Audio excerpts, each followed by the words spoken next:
Good evening, Sasyakal, Adab, Namaste, and a very warm welcome to all of you at the Motherhood Club Open Mic English Poetry. Hindi की कविताएं बहुत सुनी हैं, आज कुछ English की कविताएं सुनेंगे, इंग्लिश पोएम्स सुनेंगे by three beautiful poets. These three women are very strong. They believe in themselves. Each of them have carved a niche for themselves. They have accepted many changes in life, changes when it comes to profession, location, and a lot more that a woman generally goes through. Today with us, we have Dr. Payal Talreja, Lakshmi Srinath, and Anjula will be soon joining us. Let me introduce each one of them one by one. Dr. Payal Talreja, of course, if I say doctor, which means she's a doctor and not a doctor who's a PhD, but she's a doctor and she practiced for a few years, but then decided to do something which she was very passionate about, at the same time taking care of her two beautiful girls. Payal is the curator for Twam, which supports handloom, handmade jewelry, and has been working extensively with a lot of artisans to promote their work and get them their due. Lakshmi Srinath, a trained dancer, a very, very creative person who has tried her hands on many fields, be it a documentary, be it ads, and a lot more. And this wonderful lady has just shifted from Dubai to India last night, and she's here smiling to share her poems with us. I'll introduce Angela when she joins in, but as they say that if we have to express something, words flow. When they flow, we don't know. But when they do, there is a message, there is a meaning, or there is something that we wish to convey. Let's see what Payal wants to share with us today, a poetry on poetry. So, Payal, let's hear it from you. Thank you, Ekta, for such a sweet and such a lovely introduction. Thank So, you. poetry, I'm sure all of us interpret our writing in different ways. We interpret how poetry comes to us in different ways. This poem is called Homegrown. Unmade beds, unbaked bread, dirty clothes in rumpled folds, jostle mutinously, mutter nastily. The dishes that lie soaking are grumbling again. Words are floating in my mind.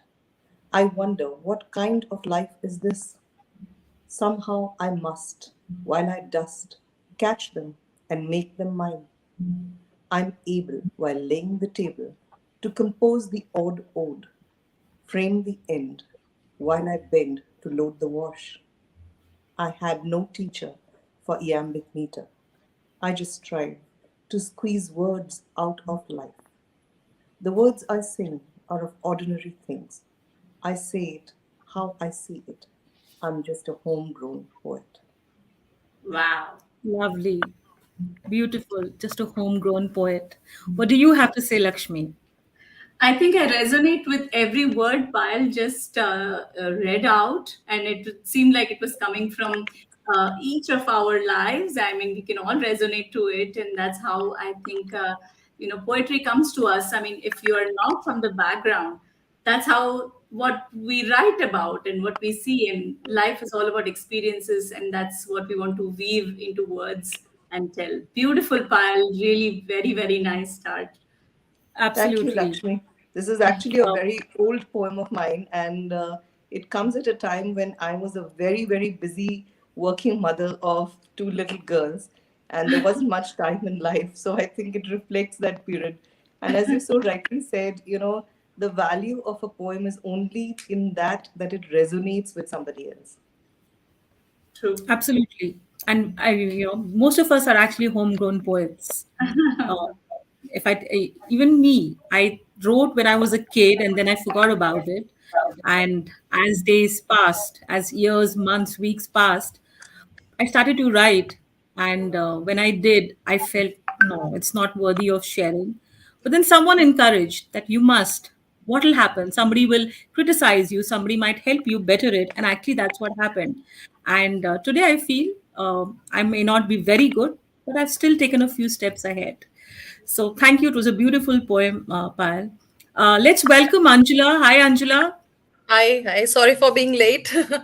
No, that's okay. We completely understand. So, like I said, I would introduce Angela when she joins us. So, Angela is an army officer's wife, an artist, a poet, and runs a platform which again supports poetry extensively by the name Eva, EWA Zindagi, Eva Zindagi. And Angela has motivated many poets during her journey, and she herself also write beautiful poems. So Wonderful. before I request Angela to Right. share hers, let me ask Lakshmi. Lakshmi, many times we wear a new sari, we wear new things, Mhm. but what does it mean to be the new her? That so this is what I think I have written, like Pyle also said, in a transitional time that I was actually trying to accept 25 years in Dubai and to move to India. And it has a lot of undercurrent and underlayers. So I guess but it does.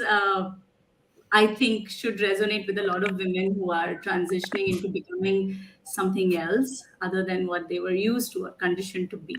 So I'm going to share my poem. This is called The New Her. Uh, I hope you like it. She is a storm, an earthquake, loud and thunderous.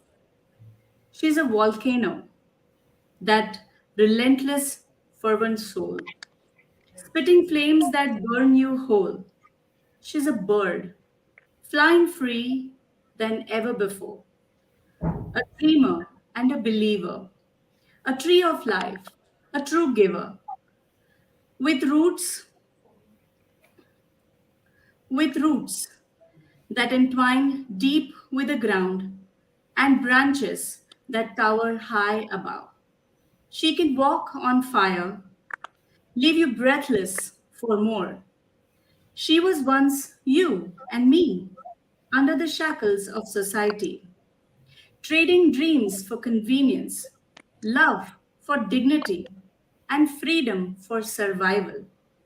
Conditioned no more, every chain that bound her, every cage that held her, she rose higher and higher. She stands now a warrior under the burning sun, and somewhere beyond the valley, the rhythm of a revolution begs to be heard. She has a voice now, a deafening cry you can't ignore. She is awakened within, and stop, she won't anymore. Thank you. Wonderful. Rhythm of life awakened within. Angela, what do you Yeah, have to say? it's beautiful, beautiful.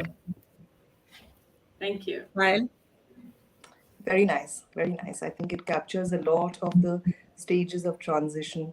I would go so far as to say perhaps one of the biggest transitions that women go through is from girlhood to womanhood. And that's true. there's a lot of resonance of that in this poem, too. Absolutely, absolutely. And a lot of people are agreeing to what you said and what Payal also said. Manjulata is saying beautifully described about woman Lakshmi. Super Thank you. lines by Eli is saying that. And for Payal, initially, what I said that, of course, just reading out the comment, which aren't most of us homegrown poets. A lot of people are agreeing to that, Payal. They're appreciating the poems that you both have just read. Thank you. Um, Angela, what would you tell us about women? Yeah, Bleed blue, an bleed blue. ode, Yeah, bleed blue. that I'll cover later. First of Okay, all, I'll just touch a issue in my four lines regarding the taboo of dress women wear. So they say ki don't wear revealing clothes, don't wear short clothes. So I just want to say it's all about mentality, not about dress. So I'll just read my four lines. Before you judge the character of a girl by the dress she prefer, Let me tell you that the scantily clad tribal women are much safer. Doesn't it prove that problem does not lie with clothing of a woman? Rather, it lies with the narrow mentality that people like you have woven. True. So I think it's more about the mentality, not about dress. So, and the I think second that poem, it's a tribute to the women team. So I'm a big cricket fan. Once upon a time, I wanted to be a part of women team. So it's intertwined with my life also and a tribute to them. So I'll just read it. It was my sincerest childhood dream to be the part of women cricket team. Playing few overs indeed was the best refresher. In my board exams too, I indulged with pleasure. The women team selection was in the Green Park, but that day I could not find anything till dark. In my marriage, all my brothers could say, our team's best all rounder is going away. Maybe destiny has something else in store. Yet I still enjoy hitting few and let adrenaline soar. I was so bored with the play of India versus Park. I wrote, I love India with my blood flowing dark. That is an incident for which I got lot of a lot of my sister, she was very angry with me because I wrote with my blood, I wrote I love India after India because Pak you match. Yeah. Till this date, I'm a die-hard fan of cricket game. It swells my heart with pride to see their fame. More so when the women are in the scene. All I want to do is cheer, clap, and scream. I was lucky to witness how women cricket grew. For my women cricket team, my heart will always bleed blue. So my they are God. doing well. World Cup is on. The women team is doing well. So I wish them all the best. Good luck. May they get what they deserve, like men's Absolutely. cricket team is doing. Absolutely. I think with your first four lines and the poem, you have actually addressed the, some of the biases. One, the mindset with regards to the way people look at women, and always blaming the clothing, that it is because of that something bad happens to her. And second, about the Indian women cricket team. Again, cricket is They are always also, associated with yeah, men, there is a and bias. that's, Yeah, there's a yeah. bias. There is no Uh, definite fee structure for them. They are not paid properly. They are Correct. working similarly. So they are working hard, but still there is a visible bias. Absolutely. And perfect timing, right? Because they're playing so Yeah, wonderful. they well. Any I think comments, Lakshmi? gender bias exists across many platforms, and just like the men's cricket team draws big money, big eyeballs, everybody's more interested in seeing them. Uh, but there's so many other parts in life where also men happen to gain. With regard to your first poem, I was just struck by the thought that many of us, our grandmothers or great grandmothers, didn't even wear blouses, That's right? true. That's true. Yeah. And definitely, just like beauty is in the eye of the beholder, I think the monsters also are defined by their own gaze, by the way that they look at women, not because of what the women wear, but just the way that they can look at women. That's true. True. They would look at her the same way if they have to, if she's wearing a sari or a, proper full suit or anything else for that matter. It doesn't Right. matter. I think it's just a, something that you want to hide behind. It's your own mindset that is there. True. And it's a question of control, I you was know. just Yeah, about to say it is that. actually that. Yeah, it is absolutely. I think that's again another bias, another stereotype that a lot of people have, that we want to control the opposite gender. And But I also, guess some also consider it their right to, tell people or put them in place by the way they dress, or, so I think that drives the patriarchy in any community, and that only speaks of control, control, control. So uh, I think But it's high before time. that, I think perhaps we need to take a look inwards also, because I'm wondering how many mothers have told their daughters, "Is that what you're going to wear?" Are you wearing that and going outside? So That's perhaps we also have to stop falling prey to the way that we address issues of clothes, clothing, dressing, what Correct. children are wearing, Yeah. what girls are wearing. yes. I think we should just know what to wear where. What to wear? you know Yeah. don't just wear something which is not appropriate for the occasion. And of course, again, it could be very subjective, that what does appropriateness means, but I think we have to use our judgment over there. And I think that's applicable for men and women both.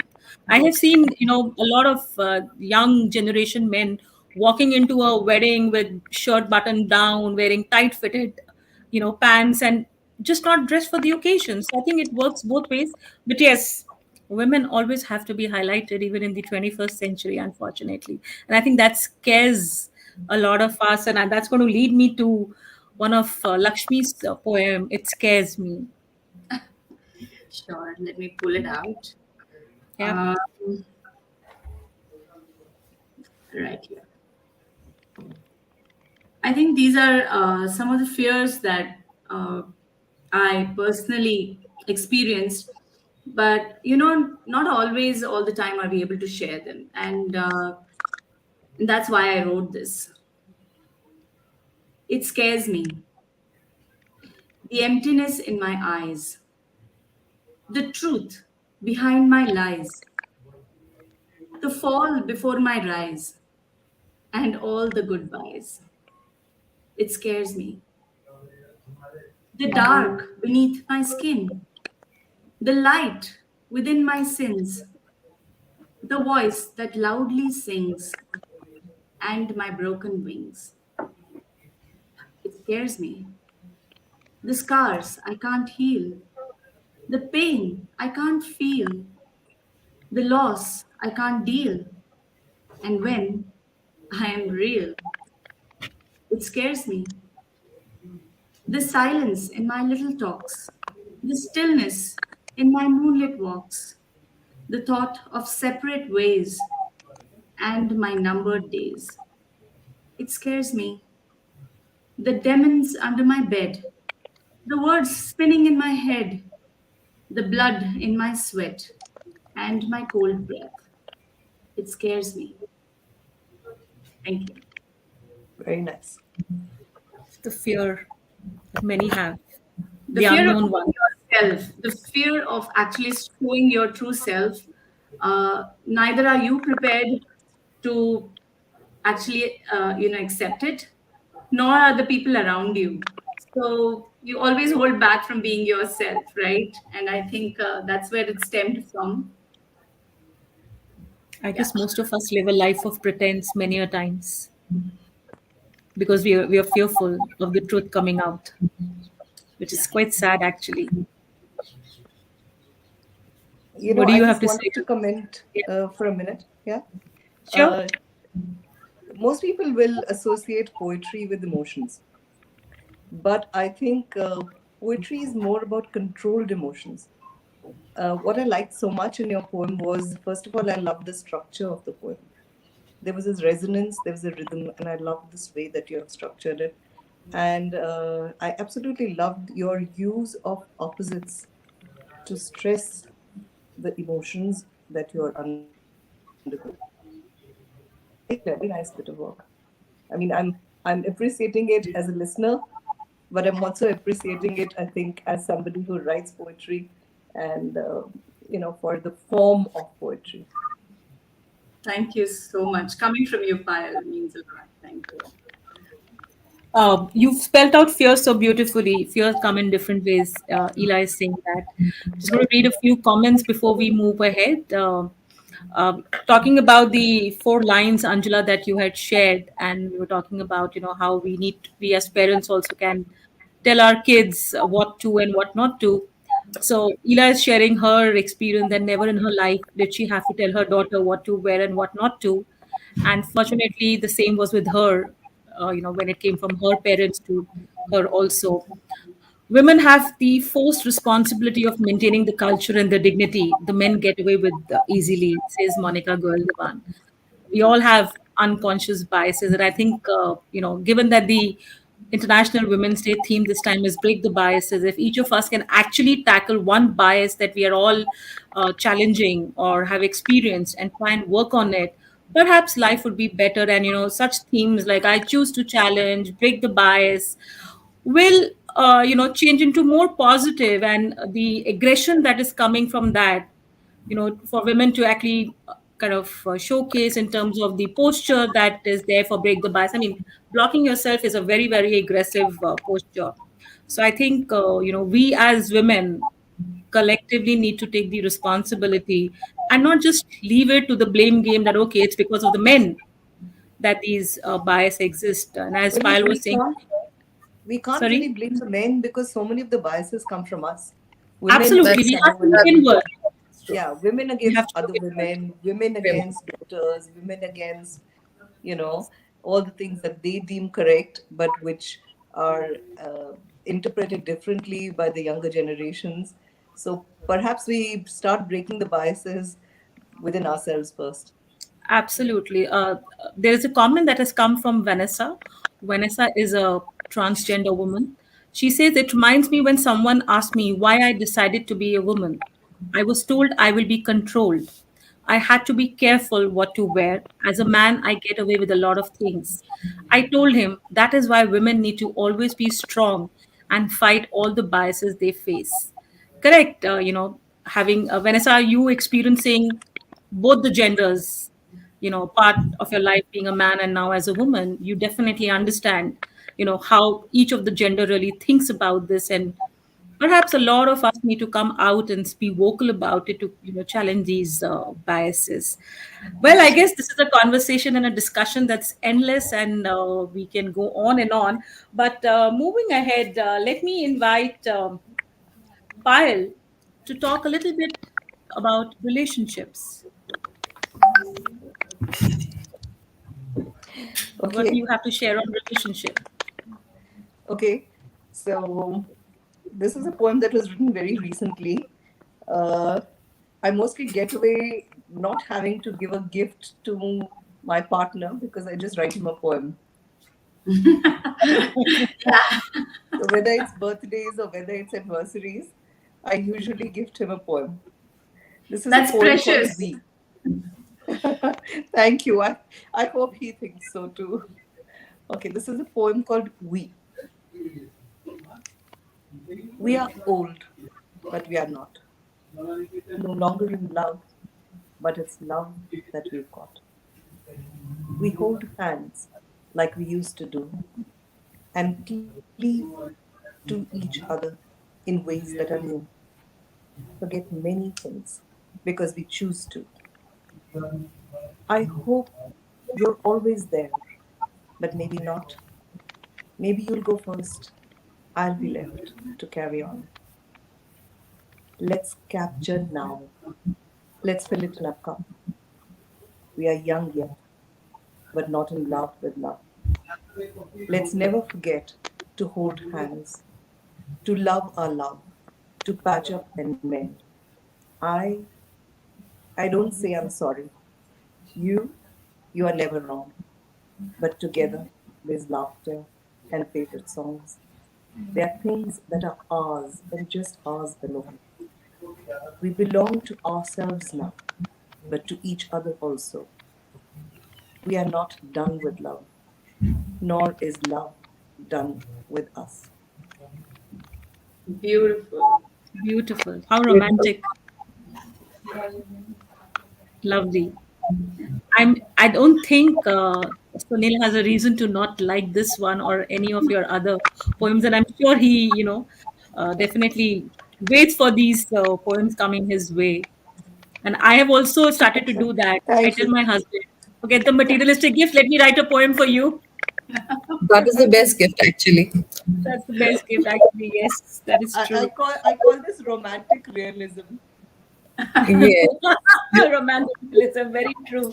Yeah, I Thank you. guess the kuchi kuchi, the mushy mushy goes out the window when reality sets in. And I think the more realistic you are about the relationship, the more interesting and long lasting it is, I think. The So more deeper beautifully it said. is. Yes. Thank you. I'm sure each of you are reminded of your relationships and how, the roller coaster ride that we all go through in our respective relationships, be it the spouse or any other. Superb, superb. Angela, wisdom of light. Yeah. So this is something a philosophical poem. So in this poem, I have just tried to differentiate between a mere knowledge and wisdom. So these days in our school, we are getting more bookish knowledge. I used to remember in our times, the teachers used to talk with us heart to heart and give wisdom. So that is probably lacking the values. Still, moral science is just an extra subject, and this grading system is there. So I think values are more important rather this bookish knowledge should, I think, take a back seat now. True. So this is my poem, Wisdom of Light. Do you have to attain knowledge or wisdom in this word that's mightier than any kingdom? I know my question put you in a difficult plight. So let me help you here and change its light. Your like revolves, doing or learning. What keep your intellect bright and burning? Attain wisdom instead of mere knowledge, to guide you in ways you can acknowledge. The books will only tell, teach, or preach, but wisdom tells you where and how to reach. The light is within you that you have to seek. Just make an effort to let your inner self peek. Life is always full of surprises to outsmart. So enlighten yourself to get contented heart. To win the entire world and dreams that engulf. Don't lose the most vital thing, our own self. Don't let yourself fall to mirage well dressed. Be careful, stay positive, and stay blessed. Amen. Very nice. So, True. for career ambition, material gains, one loses their path. So, this is just a poem.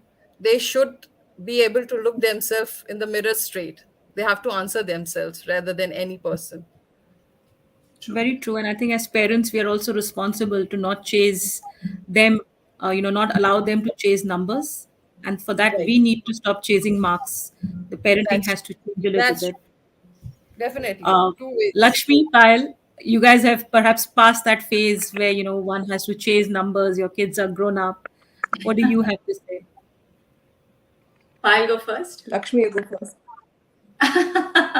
Okay, my kids are slightly younger, I think, or about the same age as Payal, and I don't really remember that I was after ranks or marks or anything, as long as the concepts were clear. And I had a cousin who was then into unschooling, which means completely unschooling. That means nothing to do with school at all, and the child would find his or her own passion and seek knowledge. And I was greatly influenced by that, although I couldn't completely fall into the gambit of pulling out school children from school. But I definitely try to implement, and I can completely understand how some parents are driven by marks, and they actually ruin their school days and lives. So I think we should hold back and let the child seek education for knowledge's sake, and that would greatly help them as uh, individuals in life. We don't remember what square root of was what. It really Actually, doesn't actually, matter, after a certain actually, number. overall personality is what matters the most. Absolutely. Payal, any thoughts? I'd just like to say that wisdom, though very valuable, has got two strange characteristics. One, it can only be recognized through living life and through the passing of years. I Right. remember many wise things that have been said to me when I was a child in my growing years. None of them made sense. And all of them make so much sense now. So I think we have to let wisdom find its time and space and it'll reach you and be of use to you when you reach that time and space. The second thing about wisdom is that the way we learn best is through our own mistakes. And you can't appreciate what a particular thing means unless you have made that mistake, and and it comes to you at that point in life. So I mean, I understand why parents need to impart wisdom to their children, and I appreciate the fact that a lot of wisdom comes down in folk tales and stories and poems, in relating things about our life. But I think you can only absorb it when you are at that point in life. Also, I feel that wisdom is a two-way street. I mean, I have sometimes learned to appreciate and learn to understand the most amazing things from my children who are Yeah. 28 and 25. So wisdom flows both ways. You never know in Both. life who's a teacher and who's a disciple. It has nothing to do with age, is what I want to say. Age. That's true. That's I, completely. I I second that. I learned from my 5-year-old. Yes. So I think you're very right, Pyle. It's a two-way process, and we need to accept that acceptance has to be there. That we can also learn from. In fact, in a couple of talk shows where mothers were sharing their journey, a lot of them said that our kids are actually our teachers. Rather the other way around. And I think to accept that and acknowledge it, I think it's a great thing. So thank you, Angela, for bringing out an amazing concept and something that we all need to really ponder over. We're talking about wisdom, we're talking about knowledge, but at the same time, there are some kids who never get to go to school, who are made to work at a very young age. And I'm sure it pains many of us when we see these little kids doing labor in the scorching heat outside, or not having enough food or clothes to wear. So Lakshmi would like to share something on child labor. So again, this is one of the things that I'm very passionately involved in, the social work that I do. There are I often on my all my India visits earlier, I used to see that these maids bring their children, and they sort of start helping around, which is very convenient for the mother as well as for the for somebody who they work for. And they start getting used to thinking that this is what they can do, and that's about it. And how much ever I tried for them to get back to school, or it never would happen. And I would always go back in that 1 month's time feeling terrible about it. And this is what something actually happened to me, and I heard this from a little girl, and that's where I wrote this one. So it's a small one, but I hope it nails it. She carried the ragged, half-torn bag and a broad, toothless smile beaming.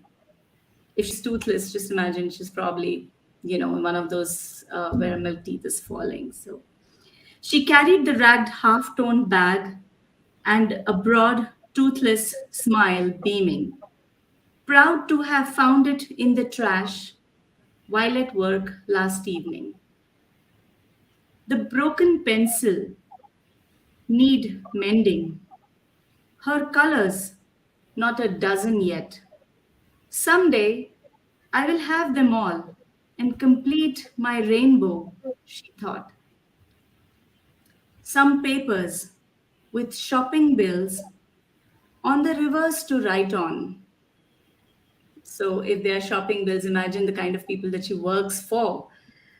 Some papers with shopping bills on the reverse to write on. No uniform, no school bus. But that's okay. I have a unicorn to ride on. Thank you. It's beautiful. Very heartfelt. And It's it always unfortunate.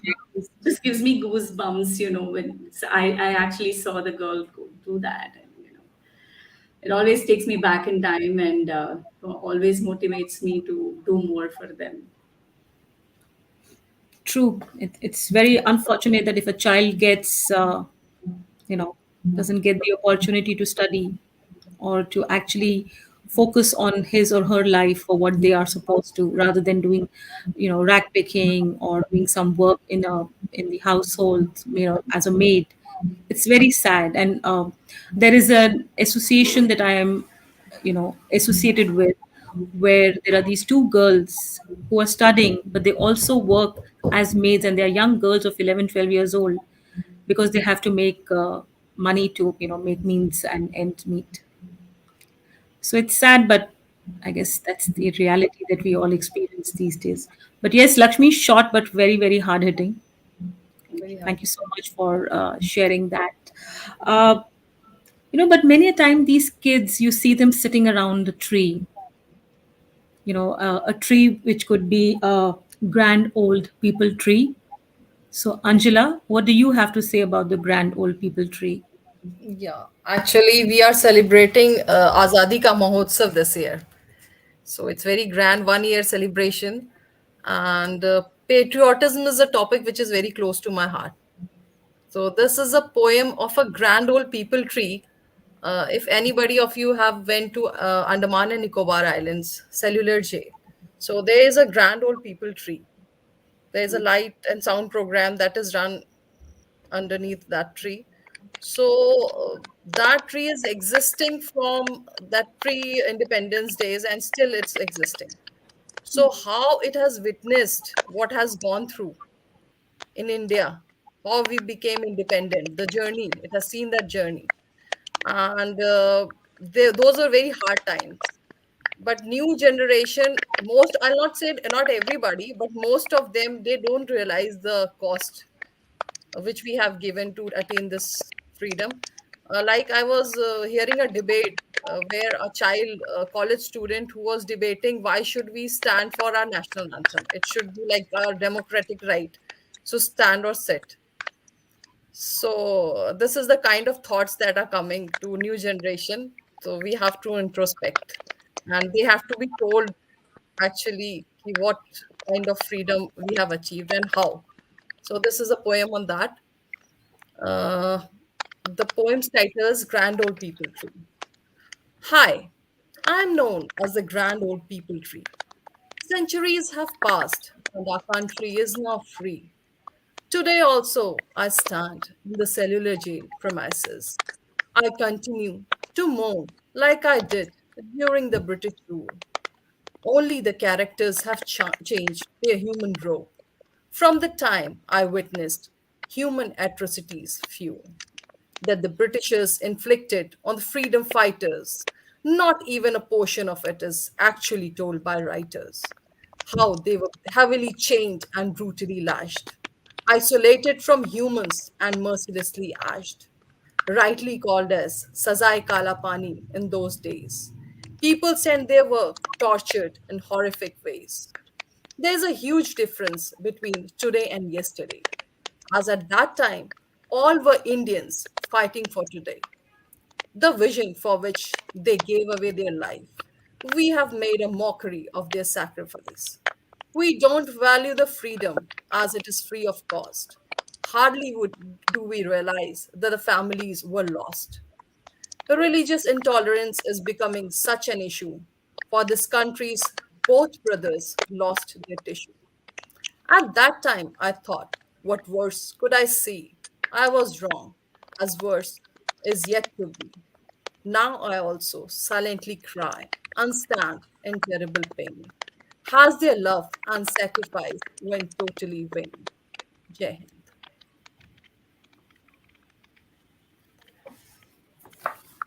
Are we all responsible for youngsters not respecting what we we lost and we what we have gained? to we have to make them aware.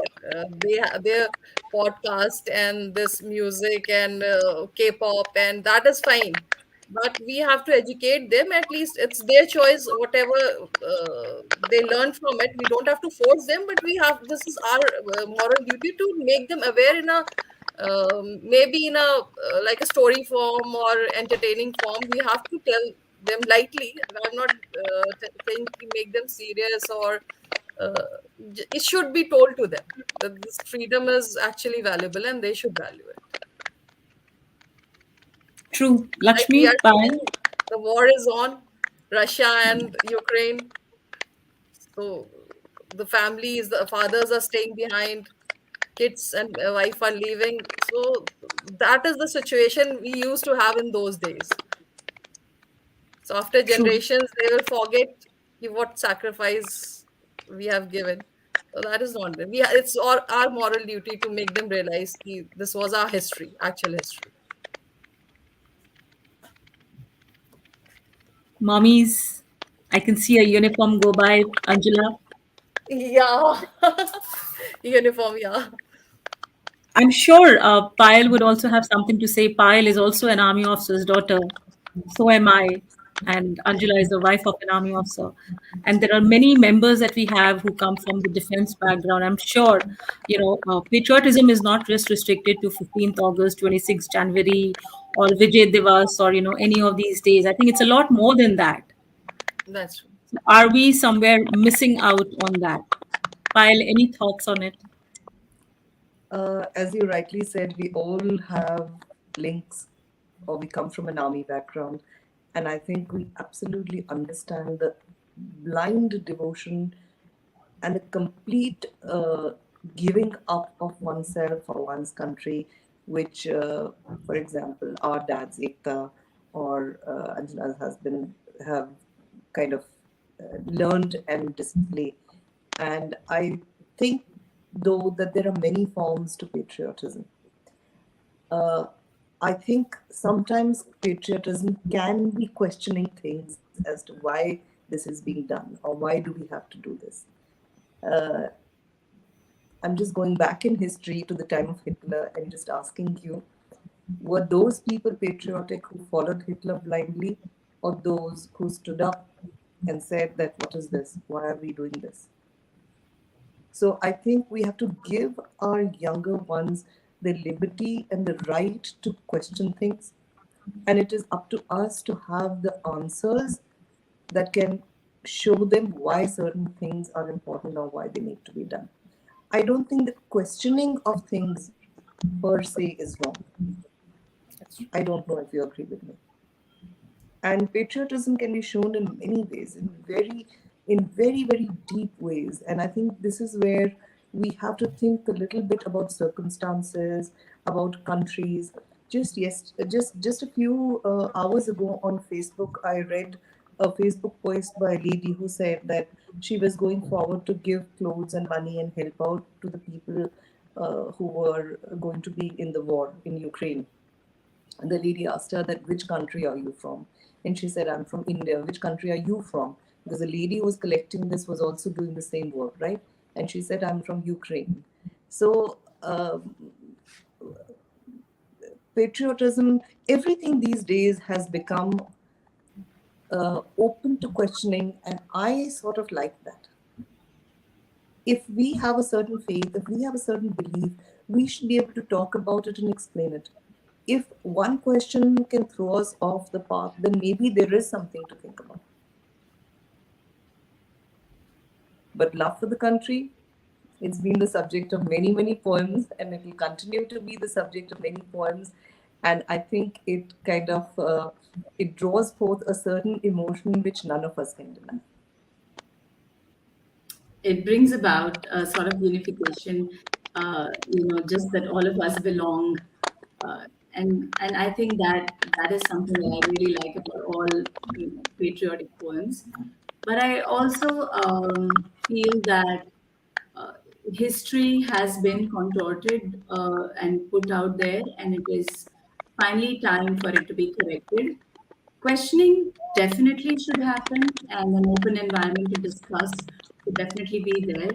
While we have also been wary of so many different kinds and different stories of the same history, we would all finally like for the truth to be told the way it actually happened.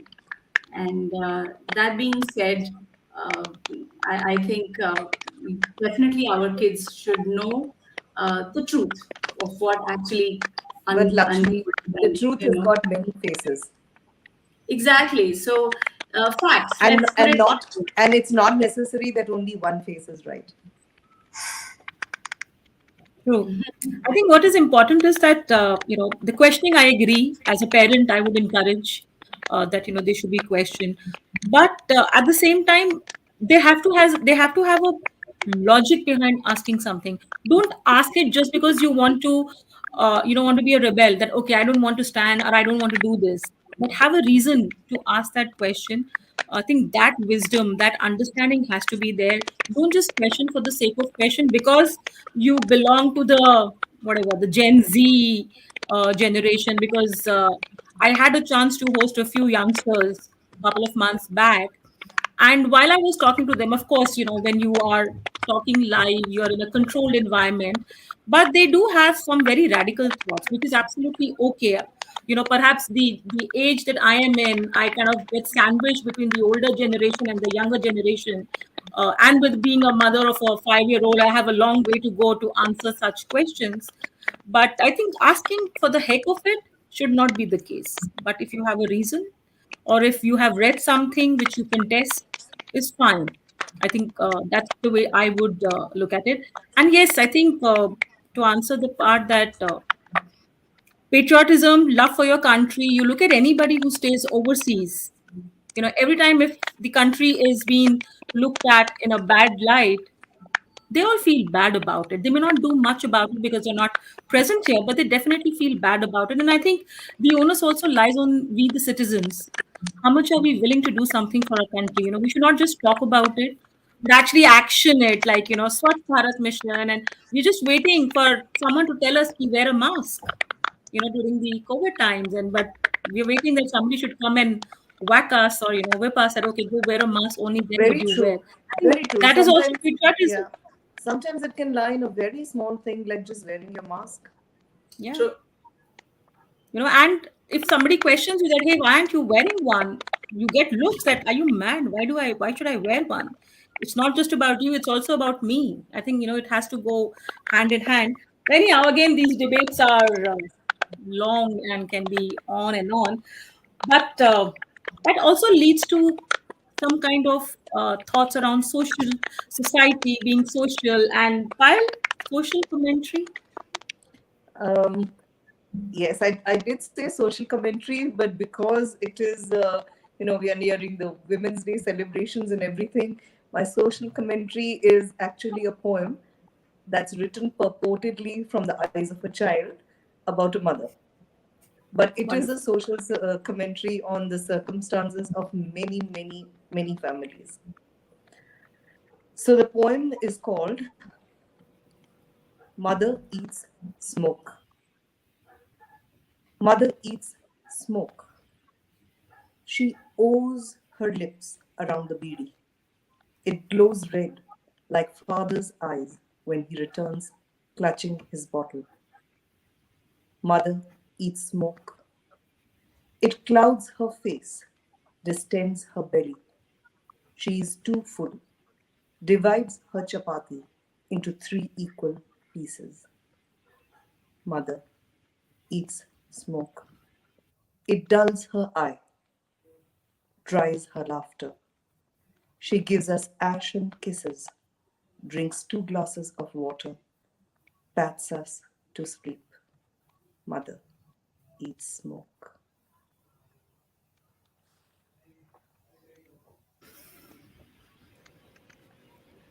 Very nice. I was almost imagining there was a visual connect in my head that was going on. Yes, Uh, it's very thought brilliant. provoking. Thank you. This is a Wonderful. poem that actually won a prize a couple of years ago in an all India competition that was um, done by Unison Publishers and Reliance. Um, it's really sad that from that time to now, and probably for years to come, uh, this condition is not going to change.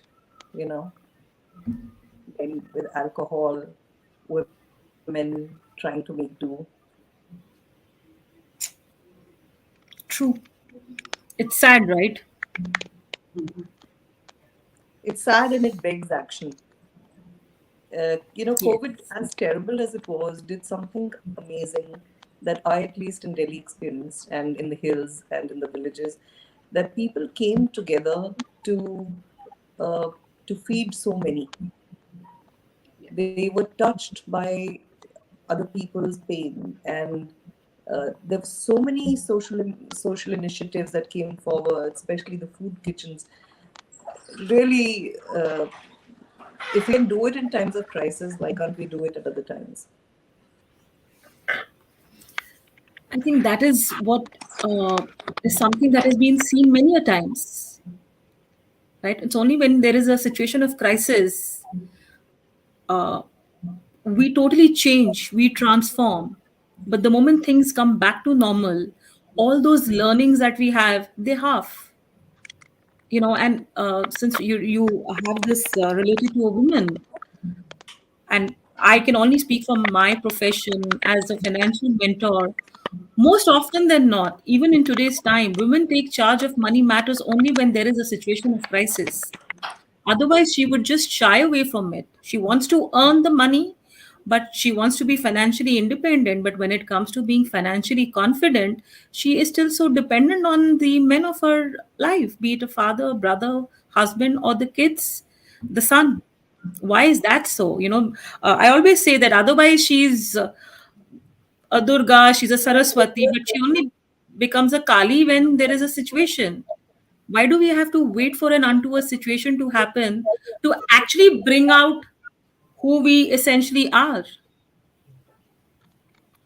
I think there are a lot of things that need to change for that particular aspect to change. First of all, many of the things that we do are socially driven. They are driven from centuries, from years and years of learning. Ask yourselves, four of us sitting today as mothers, if we are sitting at a table and eating something, and somebody, the child or the husband or the mother-in-law or the mother, anybody else expresses that, oh, this is very nice, I wish there was more. Have we not immediately taken it from our plate and put it in theirs? Social conditioning, I right? guess social conditioning, yes. So I think with finances also, it is social conditioning. We still work by the principle of this is man's work, this is woman's work, and we need to rewire ourselves completely. Uh, you know, if you're a family unit, then cooking, cleaning, planning for the children's education, keeping everybody safe, healthy, happy, financially stable is the job of both the partners in that marriage. And for speaking for myself, I'm the one who's always had financial flow, financial, what should I say, control. I think ahead. I'm a planner by nature. I'm the one who's always been doing it. But I think money is power, Ekta. And so many women, as strong and powerful as they might be in all other aspects of their life, sort of tend to step back and give in over here. I don't understand why. And I don't understand why they should have to also. Of course, there is social pressure, there is family pressure, there are people who will question it and ask. In fact, why should men and women? I don't think there's anything wrong in a family for men and women to have separate bank accounts.